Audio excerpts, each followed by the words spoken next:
અમારો સહયોગ આપીએ। બે હાથ જોડીને હું એક કોંગ્રેસના નેતા તરીકે નહીં, પણ ગુજરાતના નાગરિક તરીકે, ભારતના નાગરિક તરીકે, એક આમ વ્યક્તિ તરીકે, એક મારામાં થોડીક પણ માનવતાનો અંશ જીવતો છે, એ જીવતા માનવતાના અંશની મને પણ ખાતરી થાય એના માટે અમે સૌ સ્વયંભૂ રાજકોટ બંધ કરવા માટે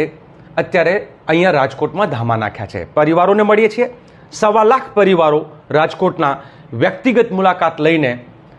કોંગ્રેસના કાર્યકર્તાઓ, સ્વયંસેવી સંસ્થાના કાર્યકર્તાઓ,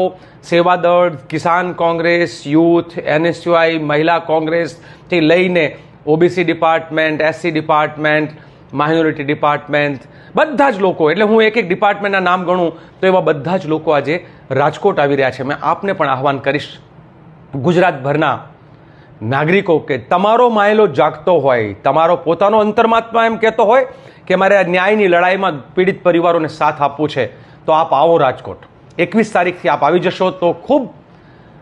અમને લોકોને સધિયારો મળશે, દુઃખી પરિવારો જે છે એને સધિયારો મળશે। આપણે સૌ મળીને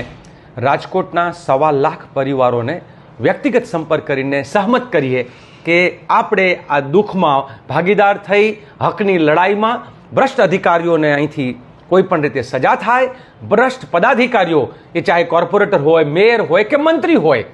આપણે સંત્રી કે મંત્રી કોઈ પણ હોય, આ બધા જ લોકો જે આમાં ઇન્વોલ્વ છે એ લોકોને, એટલે દોષીઓને સજા, પીડિતોને ન્યાય, અને ગુજરાતમાં પુનઃ એક ન્યાયનું સામ્રાજ્ય, સંવિધાનનું સામ્રાજ્ય,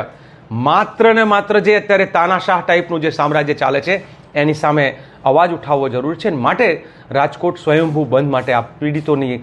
ન્યાયની માંગણીમાં આપ જોડાઓ એવી આશા અપેક્ષા સાથે હું એ કહીશ કે અમે લોકો અહીંયા 3 નંબરો આ વિડીયોની સાથે મૂકી રહ્યા છીએ। આમાં જે લોકો તમે આ કામમાં સહયોગ કરવા માગતા હોય, ન્યાયની લડાઈ લડવા માગતા હોય, ગુજરાતના સ્વાભિમાનની લડાઈ લડવા માગતા હોય, એ લોકો આપ આ નંબર ઉપર સંપર્ક કરશો અને આ લડાઈમાં સાથ આપશો, એ જ આશા અને અપેક્ષા। આપ સૌનો ખૂબ ખૂબ આભાર, ધન્યવાદ।